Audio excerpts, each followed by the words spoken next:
Tonight, new evidence that the federal government has ignored a threat to the integrity of our elections. A group of Venezuelan businessmen have bought an American company that supplies electronic voting machines and counts the votes.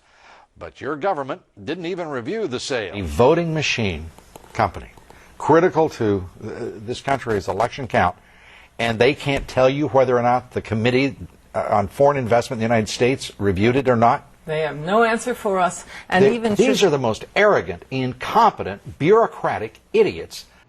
Smartmatic, based in Boca Raton, provides voting machines in local elections in the United States, like this election in Chicago in March. But Smartmatic has only 5 to 7 people working in Boca Raton, Florida. Smartmatic is a labyrinth of international holding companies owned by Venezuelan businessmen. The Smartmatic and other voting machine companies are private companies. They have proprietary software that can call a trade secret. Electronic voting experts with extensive experience say it's nearly impossible to verify if a proprietary system is tamper-proof. All of the voting system vendors in the United States are private companies. The problem is the closed-door proprietary nature of the process. The closed system we have right now makes it extremely hard to find out what's going on.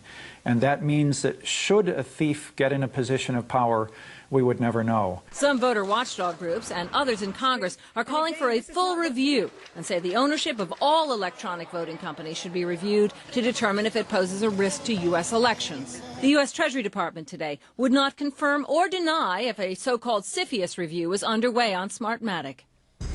Watchdog groups question why U.S. voting machines would be under the control of citizens of another country, especially a country whose own election process is highly suspect. We believe this is a national security issue. There is no way that companies belonging to non-U.S. corporations should have access to our elections. In the case of Smartmatic, there are a number of unanswered questions. That's why I wrote to the Secretary of the Treasury and asked them to review the ownership. It's offshore, it's murky, no one seems to know who owns it. Certainly our government should know.